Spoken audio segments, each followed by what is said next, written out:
আচ্ছা, লাস্ট ক্লাসে আমরা যেটা শিখছিলাম সেটা হলো জাস্ট একটা সূত্র আমরা শিখছিলাম যে আর সমান রো এল ভাগ এ। হ্যাঁ, আচ্ছা, তোমাদের বইয়ে একটা প্রশ্ন আছে যে সেন্সিটিভিটির একক নির্ণয় করো। সেন্সিটিভিটি, সরি, সেন্সিটিভিটি না, রেজিস্টিভিটি। আর রেজিস্টিভিটি আমরা কাকে বলছিলাম? এই রোটাকে আমরা কি বলছিলাম? রেজিস্টিভিটি। হ্যাঁ, যেটা ডিপেন্ড করবে পদার্থের ধরন অনুযায়ী, নাকি কোন ধরনের পদার্থ ইউজ করতেছি, রেজিস্টিভিটি। আচ্ছা, দেখো আমরা একটু প্রুফ করি যে আসলে রেজিস্টিভিটির এককটা কেমন হবে। আমাদের এখানে রোটাকে যদি আমরা সামনে নিয়ে আসি, দেখো আমরা আর আর গুণ করি। আর আর গুণ করলে আর এ, মানে এটা এদিকে চলে গেল, R A is equal to rho L. হ্যাঁ, আমরা রোটাকে সামনে নিয়ে আসতে চাচ্ছি।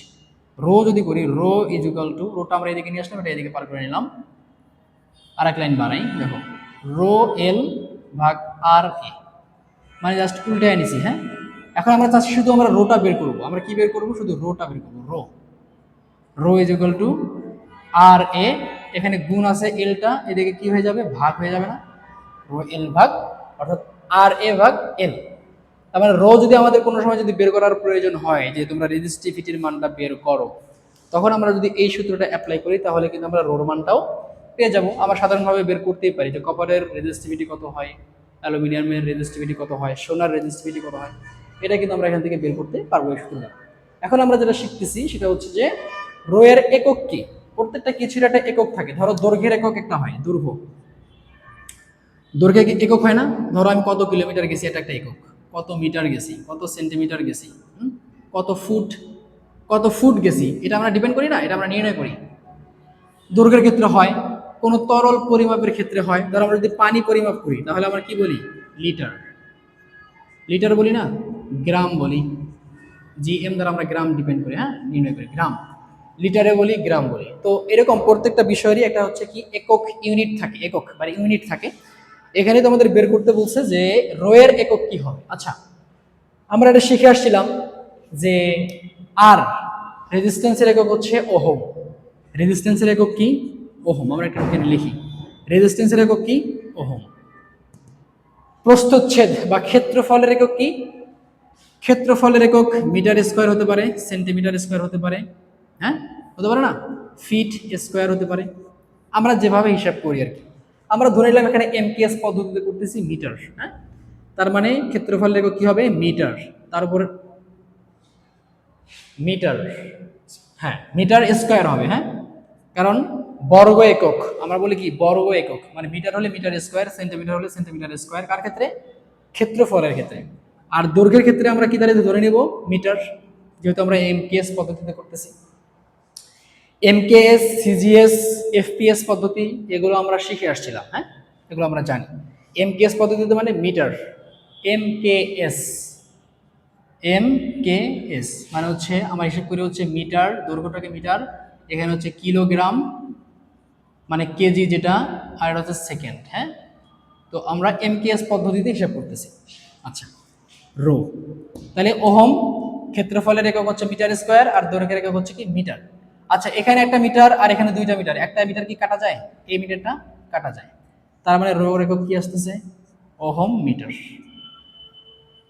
রেজিস্টিভিটির একক ওহম মিটার। এখন তোমরা বলতে পারো স্যার আমরা যদি সেন্টিমিটার হিসেব করি, ওকে, সেন্টিমিটারও হবে। আমরা এখানে সেন্টিমিটার হিসেব করি, ওকে, এটাকে বলা হয় সিজিএস পদ্ধতি, সেন্টিমিটার, গ্রাম এবং সেকেন্ডে আমরা হিসাব করব। তার মানে ওই এটার একক মানে রেজিস্ট্যান্সের একক ওটা ওহমই হবে, ওহম। এবং আমাদের ক্ষেত্রফলের একক তাহলে কি হবে? Centimetre square. তারপর দৈর্ঘ্য হবে কি? সেন্টিমিটার। তাহলে একটা সেন্টিমিটার উপরে দুইটা সেন্টিমিটার একটা কাটা যায় নাকি? তার মানে ওহম সেন্টিমিটার। তোমরা ফিটেও করতে পারো। তার মানে যে কোনো কিছুই হতে পারে, ডিপেন্ড করে আমি দৈর্ঘ্যটা বা আমার পদ্ধতিটা আসলে আমি কিভাবে অবলম্বন করতেছি, এমকেএস করতেছি না সিজিএস করতেছি না এফপিএস করতেছি, সেটা আমার উপর ডিপেন্ড করে। পরীক্ষায় এরকমভাবে নির্দিষ্ট করে বলবে না যে তোমরা সিজিএস পদ্ধতিতে বা এমকেএস পদ্ধতিতে করো, তোমরা যে কোনো একটা ধরে করলেই হয়ে যাবে। আর যদি বলে তোমরা পারবা, হ্যাঁ, বই দেখে বই দেওয়া আছে আর আমি যেটা বুঝালাম এরকমভাবে করলেই এটা হয়ে যাবে। আচ্ছা, এটা একটা পড়াশোনা গেল। আর আমরা বলছিলাম যে আমরা যদি এই একটা সূত্র যদি আমরা জানি তাহলে আমরা এই অধ্যায়ের সবগুলো ম্যাথই আমরা করতে পারবো। শুধুমাত্র এই একটা সূত্র যদি আমাদের জানা থাকে তাহলে আমরা কি করতে পারবো? এই অধ্যায়ের ম্যাথগুলো করতে পারবো। তো আমরা নর্মালি একটা ম্যাথ করি, একটা ম্যাথ করলে বাকিগুলো তোমরা পারবা। তো উদাহরণ নাম্বার 1, এক্সাম্পল নাম্বার 1টাই করা যাক। এক্সাম্পল নাম্বার 1 কি বলছে দেখো, একটি তামা পরিবাহী, কি পরিবাহী বলছে, একটি তামা পরিবাহীর দৈর্ঘ্য দেওয়া আছে, এটি তামার পরিবাহী, হ্যাঁ এটি তামার পরিবাহীর দৈর্ঘ্য দেওয়া আছে কত, আমরা দৈর্ঘ্য কি বলছিলাম, এল, এল থেকে বলছিলাম দৈর্ঘ্য,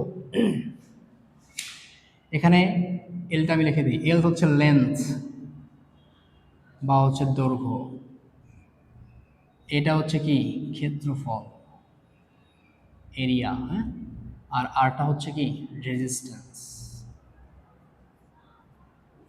রেজিস্ট্যান্স, আর রোটা কি বললাম রেজিস্টিভিটি, হ্যাঁ রেজিস্টিভিটি। আচ্ছা এখানে কি বলছে তাহলে দেখো, একটি তামার দৈর্ঘ্যের পরিবাহীর দৈর্ঘ্য দেওয়া আছে হচ্ছে 1000 মিটার এবং বলছে এর প্রস্থচ্ছেদের ক্ষেত্রফল, প্রস্থচ্ছেদের ক্ষেত্রফল মানে এ দেওয়া আছে হচ্ছে কত 2 গুণন 10⁻⁻6 বর্গ মিটার মানে মিটার স্কয়ার, এবং তামার রেজিস্টিভিটি দেওয়া আছে, তামার রেজিস্টিভিটি কি রো, হ্যাঁ রোটাকে আমরা বলতেছিলাম কি রেজিস্টিভিটি, তামার রেজিস্টিভিটি দেওয়া আছে হচ্ছে 1.72 গুণন 10⁻⁻8 ওহম মিটার দেওয়া আছে, কি মিটার দেওয়া আছে ওহম মিটার। তার মানে আমাদের এটা এমকেএস পদ্ধতিতে আমাদের ভ্যালুগুলো দিচ্ছে, এটা আমরা বুঝতে পারতেছি। ওকে আচ্ছা, এখন এরা বলছে, প্রশ্ন বলছে যে উক্ত পরিবাহীর রেজিস্ট্যান্স নির্ণয় করো, উক্ত পরিবাহীর রেজিস্ট্যান্স নির্ণয় করো। আমরা সূত্র কি শিখছিলাম, অর্থাৎ এরা বের করতে বলছে resistance R, R is equal to hot. আচ্ছা আমরা সূত্র শিখছিলাম, সূত্র কি শিখছিলাম বলো তো, শিখছিলাম যে R is equal to rho L ভাগ এ, এটা আমরা শিখছিলাম। দেখো বইয়ের মধ্যে আমাদের এল এর মানও দেওয়া আছে, রোর মান দেওয়া আছে এবং ক্ষেত্রফলের মানও দেওয়া আছে, আমরা কি রেজিস্ট্যান্স এখান থেকে বের করতে পারবো না? এটা কোনো ম্যাথ হলো, সহজ ম্যাথ, হ্যাঁ রোর মান কত দেওয়া আছে 1.72 গুণন 10⁻⁻8 গুণন দৈর্ঘ্য কত 1000 মিটার, দৈর্ঘ্য 1000 মিটার, আর ক্ষেত্রফল কত দেওয়া আছে 2 গুণন 10⁻⁻6, হিসাব করলে কত হয়, হিসাব করো তো কত হয়, হিসাব করলে কত হবে 8.6, 8.6 এটাই আনসার। হ্যাঁ তোমাদের পুরো অধ্যায়ে এই সূত্র নিয়েই সমস্ত কিছু আলোচনা করা আছে। তোমাদের হোমওয়ার্ক এই 1 নম্বর উদাহরণের মতো সেম ম্যাথ হচ্ছে তোমাদের উদাহরণ নাম্বার 4, 3 এবং 4, 3, তারপর হচ্ছে উদাহরণ নাম্বার 11,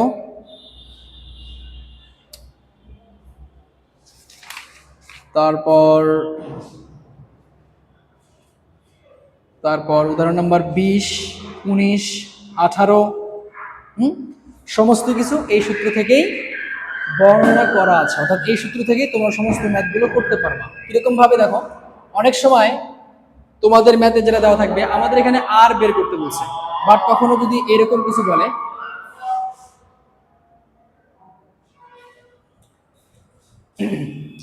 আচ্ছা আমরা এই ম্যাথে কি বের করতেছিলাম, আর আমাদের কাছে চাওয়া হয়েছিল, আমরা আরটা বের করছি।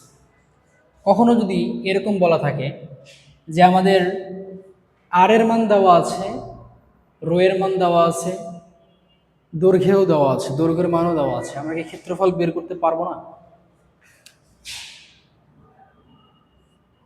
রো এল ভাগ এ, এর মধ্যে থেকে যে কোনো একটা ভ্যালু আমাদের আননোন থাকবে, যে ভ্যালুটা আমরা বের করতে বলা হবে, আর বাকি 3টার মানই দেওয়া থাকবে। তো আমরা এখান থেকে বের করতে পারবো না? পারবো। হ্যাঁ আমাদের ধরো যদি আর এর মান দেওয়া থাকে, ক্ষেত্রফল দেওয়া থাকে এবং এল এর মান দেওয়া থাকে, আমরা রো বের করতে পারবো।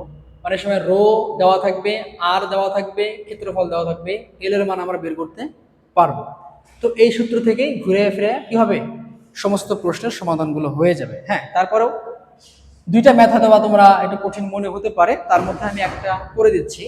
দেখো করে দেওয়ার কিছু নেই, তোমরা এই সূত্রগুলো শিখে আসছো। ধরো অনেক সময় দেওয়া থাকবে আমাদের এই যে ক্ষেত্রফল, এই যে এ, যেটাকে আমরা বলতেছি কি এরিয়া বা হচ্ছে ক্ষেত্রফল, এই ক্ষেত্রফলের মানটা সরাসরি দেওয়া থাকবে না।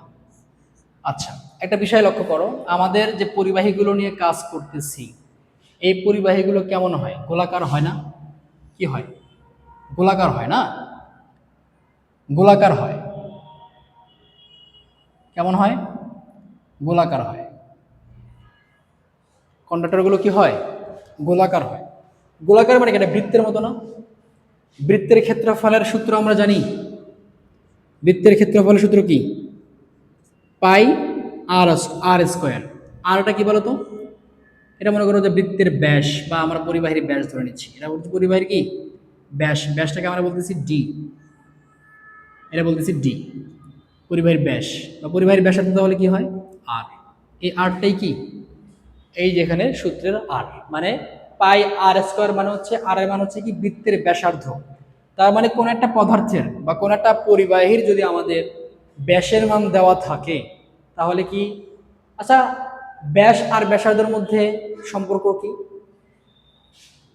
ব্যাস ইজ ইকুয়াল টু 2r লেখা যায়, তাহলে আর ইজ ইকুয়াল টু d/2 লেখা যায়। বুঝি নাই না? আচ্ছা, ব্যাস পুরোটা হচ্ছে কি ব্যাস, আর ব্যাসকে অর্ধেক করলে মূলত কি হয়? ব্যাসার্ধ। ব্যাসের অর্ধেক, এটাকে আমরা বলছি ব্যাসার্ধ। তার মানে ব্যাস হবে ব্যাসার্ধের 2 গুণ, বা এটা দেখো ব্যাসার্ধ হবে ব্যাসের অর্ধেক, দ্যাটস মিন d/2, আর ব্যাস হবে কি ব্যাসার্ধের 2 গুণ। ব্যাসার্ধ হবে ব্যাসের অর্ধেক। বুঝছি? বা তোমরা যদি এটা নাও বোঝো, আরেকটা সূত্র আছে, সেটা কি ক্ষেত্রফল নির্ণয়ের আরেকটা সূত্র আছে যে পাই d²/4। এখানে ডি মানে কি ব্যাস, এটা তোমরা একটু লিখে নাও। আর ইজ ইকুয়াল টু হচ্ছে কি ব্যাসার্ধ, আর ডি ইজ ইকুয়াল টু হচ্ছে ব্যাস, আর এখানে এ কি নির্ণয় করলাম? ক্ষেত্রফল। হ্যাঁ, আমাদের পরিবাহীগুলো অলওয়েজ বা সবসময় আমাদের এই গোলাকারই থাকবে। এখান থেকে যেটা শিখলাম, সরাসরি আমাদের ক্ষেত্রফল দেওয়া থাকবে না অনেক ক্ষেত্রে, যেমন এখানে আমাদের সরাসরি ক্ষেত্রফল দেওয়া ছিল, বাট অনেক ক্ষেত্রে এরকম ক্ষেত্রফল সরাসরি দেওয়া থাকবে না, তোমাদেরকে কি দেওয়া থাকবে? হয় আর এর মান দেওয়া থাকবে, ডি এর মান দেওয়া থাকবে। ডি মানে হচ্ছে ব্যাস, আর মানে হচ্ছে কি ব্যাসার্ধ। তখন আমরা এখান থেকে ক্ষেত্রফল বের করে নিয়ে আসবো, এবং ক্ষেত্রফল বের করে নিয়ে আসা আমরা এখানে যে ক্ষেত্রফলটা বসাই দিই। এতটুকুই সর্বোচ্চ ডিফারেন্স হতে পারে এই ম্যাথগুলোতে। হ্যাঁ, আচ্ছা, তারপরেও একটা ম্যাথ করা যাক। তোমাদের বইয়ে যে ম্যাথটা দেওয়া আছে দেখো, এখানে একটা মনে হয় একটা ম্যাথ হচ্ছে কত নম্বর ম্যাথ? 5 নম্বর উদাহরণ, এক্সাম্পল নম্বর 5। এক্সাম্পল নাম্বার 5, এক্সাম্পল নাম্বার 5-এ কি বলছে দেখো তো। এক্সাম্পল নাম্বার 5-এ বলছে যে 1.5 মিলিমিটার ব্যাস বিশিষ্ট একটি তামার তারের রেজিস্ট্যান্স এত ওহম। কত ওহম? 0.3 ওহম। মিলিমিটার ব্যাস বিশিষ্ট, ব্যাস মানে কি ডি। হ্যাঁ, D is equal two 1.5 millimetre ব্যাস বিশিষ্ট একটি তামার তারের রেজিস্ট্যান্স দেওয়া আছে। রেজিস্ট্যান্স মানে কি আর, দেওয়া আছে হচ্ছে 0.3 ওহম। তারটির দৈর্ঘ্য কত হবে? লেন্থ কত হবে যদি তামার আপেক্ষিক রোধ মানে হচ্ছে কি রো, রেজিস্টিভিটি বা আপেক্ষিক রোধ, রো কত হবে? রো দেওয়া আছে হচ্ছে 0.017 মাইক্রো ওহম মিটার। আচ্ছা, এখানে আর একটা বিষয় দেখো, আমাদের অলওয়েজ আমাদের হিসাবের ক্ষেত্রে আমরা শিখে আসছি এটা পূর্বে থেকেই, যে ক্যালকুলেটরের ক্ষেত্রে আমাদের বা ক্যালকুলেটর যখন আমরা হিসাব করি বা কোনো একটা ম্যাথ করতে যাই, তখন প্রত্যেকটা মানের ইউনিট একটা নির্দিষ্ট ইউনিটে নিয়ে আসতে হয়। সেন্টিমিটারকে আমরা মিটার দ্বারা ভাগ করতে পারি না, মিটারকে সেন্টিমিটার দ্বারা ভাগ করতে পারি না, আমরা দুটাই ইউনিটকে কি করতে হয়? সেম করতে হয়। বুঝছি? ধরো হচ্ছে আমরা একটা উপরে 5 আছে, নিচে হচ্ছে 10, এটা যদি হয় সেন্টিমিটার, এটা যদি হয় মিটার, তাহলে আমরা এটাকে কাটতে পারি না। হয় আমাদের এটাকে সেন্টিমিটারে নিয়ে যেতে হবে, না হয় এটাকে মিটারে নিয়ে আসতে হবে, তাহলেই আমরা কি করতে পারবো? কাটাকাটি করতে পারবো। এখন দেখো এখানে ডি এর মান, তোমাদের এই ব্যাসের মান দেওয়া হচ্ছে মিলিমিটারে, এটা ওহম, আমরা ওহমই জানি। এটা দেওয়া আছে মিলিমিটারে, বাট এই ভ্যালুটা দেওয়া আছে হচ্ছে মিটারে। মিলিমিটার আর মিটার কি এক? মিলিমিটার আর মিটার এক নয়। তার মানে বোঝা গেল হচ্ছে আমাদের কোনো একটা ভ্যালুকে হয় আমাদের এটাকে মিটারে নিয়ে যেতে হবে, না হয় এই মিটারকে আমাদের মিলিমিটারে নিয়ে যেতে হবে। ওকে, আচ্ছা আমরা নর্মালি এখানে যেটা করব যে আমরা এই মিলিমিটারটাকে মিটারে নিয়ে যাব। হ্যাঁ, এমকেএস পদ্ধতিতে অলওয়েজ আমাদের ট্রাই থাকবে হচ্ছে এমকেএস পদ্ধতিতে সলভ করা। এমকেএস পদ্ধতিতে কি করা? সলভ করার চেষ্টা করা, এটা সহজ হয়। ওকে, আমাদের হিসাবটা মোটামুটি আমরা স্বাভাবিক লাইফে যে হিসাবগুলো করি সেই হিসাবের সাথে মিলে যায়, বা মিলে বলতে আমরা এই হিসাবটাই মূলত করে থাকি এমকেএস পদ্ধতি, মানে হচ্ছে মিটার, হ্যাঁ, কিলোগ্রাম এবং সেকেন্ড, এই বিষয়গুলো আমরা হচ্ছে বেশি ইউজ করে থাকি। তো সেখান থেকে আমরা অলওয়েজ চেষ্টা করব হচ্ছে এমকেএস পদ্ধতিতে ম্যাথগুলো করার। আচ্ছা দেখো, তার মানে আমাদের এই ডি আমাদের একটা মিটারে নিয়ে যেতে চাই। মিলিমিটার থেকে মিটারে নিয়ে গেলে যেটা হয়, আমাদের কিছু আমরা এগুলো শিখে আসছি, আমাদের নর্মালি এগুলো হচ্ছে আমরা এসএসসিতেই শিখে আসছি, আর এখানেও আমরা শিখছি ম্যাথ 1 2 আমরা করে আসছি, এখানেও আমরা এগুলো শিখছি। হ্যাঁ, তারপরে যদি না পারি আমাকে প্রশ্ন করলে আমি বুঝাই দেবো, সমস্যা নেই। আমরা চাচ্ছি যে ব্যাসটাকে আমরা মিটারে নিয়ে যাব। আমরা কি জানি বলো তো? 1 মিটার সমান সমান 1000 মিলিমিটার, এটা আমরা জানি। এটা 1 মিটার সমান সমান 1000 মিলিমিটার, দ্যাটস মিন 1 মিলিমিটার সমান সমান 1/1000 মিটার বলা যায়। এটা জাস্ট উল্টাই নিছি। তো এটাকে যদি আমরা মিলিমিটারে নিয়ে যেতে চাই তাহলে কি হবে? এরকম হবে না? দ্যাটস মিন এখানে ভাগ আছে, মানে হচ্ছে কি আমরা যদি উপরে উঠিয়ে দিই, এগুলো আমরা শিখে আসছি 1 গুণন 10⁻³ এটা যা এটাও কি একই জিনিস। ওকে, না বুঝলে আমাকে প্রশ্ন করবা, শিখে নিও। আচ্ছা আমরা এটা কি করবো এখন? মিটারে নিয়ে যেতে চাই, তার মানে এটা কি হবে? 1.5 গুণন 10⁻³ মিটার। ওকে, -3 কি মিটার, তার মানে আমাদের এটা মিটারে চলে আসছে, এটা আমাদের মিটারে আছে, ওহম তো ওহমের জায়গায় আছে। হ্যাঁ, আমরা এখন সূত্র অ্যাপ্লাই করি, দেখি আমরা কি পারি কিনা। আর সমান সমান রো এল ভাগ এ, এটা আমাদের সূত্র। আমাদের আর আমরা বের করতে চাই না, আমরা এল বের করতে চাই না, তাহলে এল আমরা বের করতে চাই। আর এর মান আমাদের দেওয়া আছে, রো এর মান আমাদের দেওয়া আছে, বাট নাই কে ক্ষেত্রফল এর মান আমাদের দেওয়া নাই। বাট আমাদের কিসের মান দেওয়া আছে? ডি এর মান দেওয়া আছে। কিসের মান দেওয়া আছে? ডি দেওয়া আছে আমাদের। কিসের মান দেওয়া আছে? ডি এর মান দেওয়া আছে। আমরা যদি এই যে সূত্রের মধ্যে অ্যাপ্লাই করি a = πd²/4, এটা হচ্ছে বৃত্তের ক্ষেত্রফলের সূত্র।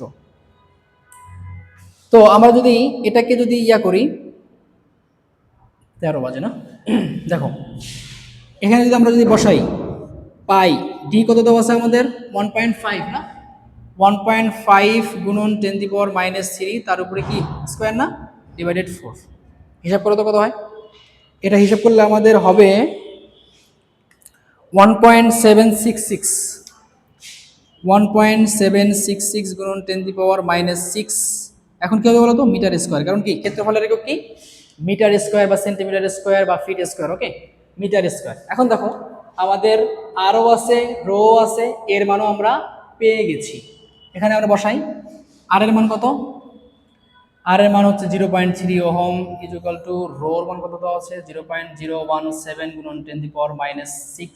আচ্ছা ভালো কথা, আরেকটা বিষয় শেখো। এখানে আমাদের এখানে মাইক্রো ওহমে দেওয়া আছে, মাইক্রো ওহম দেওয়া আছে। ওকে, মাইক্রো ওহম নর্মালি আমাদের একক থাকার কথা ওহমে, বাট এখানে আমাদের মাইক্রো ওহম। মাইক্রো মানে হচ্ছে মাইক্রো, এই যে মাইক্রো আমরা এই ছোট দ্বারা বোঝাই। মাইক্রো মানে হচ্ছে যা, অর্থাৎ 10⁻⁶ কে আমরা বলতেছি মাইক্রো।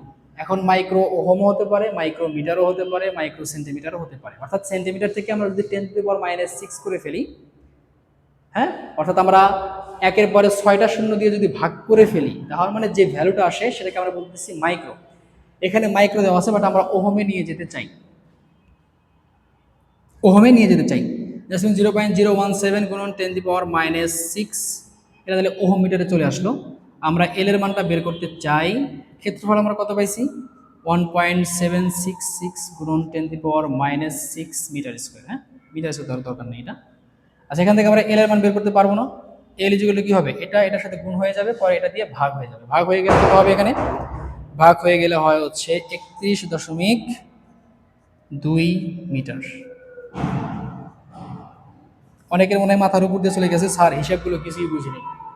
মাইক্রো ওহম, মাইক্রোমিটার কি, 10⁻⁻6 কিভাবে, এখানে আবার 10⁻³ কিভাবে, এই বিষয়গুলো আমরা বুঝি নাই। হ্যাঁ, আচ্ছা, এগুলো আমরা বুঝবো, ম্যাথ করতে করতে বুঝবো, তারপরে হচ্ছে আমি বুঝাই দিচ্ছি, কোনো সমস্যা নেই। নেক্সট ক্লাসে আমরা আরও ম্যাথ করব, এবং তখন হচ্ছে আমরা এই যে কনভার্টের যে বিষয়গুলো তোমরা অনেকে পারো হয়তো, বাট যারা পারো না তারা নেক্সট ক্লাসে প্রশ্ন করবো, আমরা এগুলা আরও বিস্তারিত আলোচনা করবো। হ্যাঁ, কীভাবে -6 হয়, কীভাবে -3 হয়।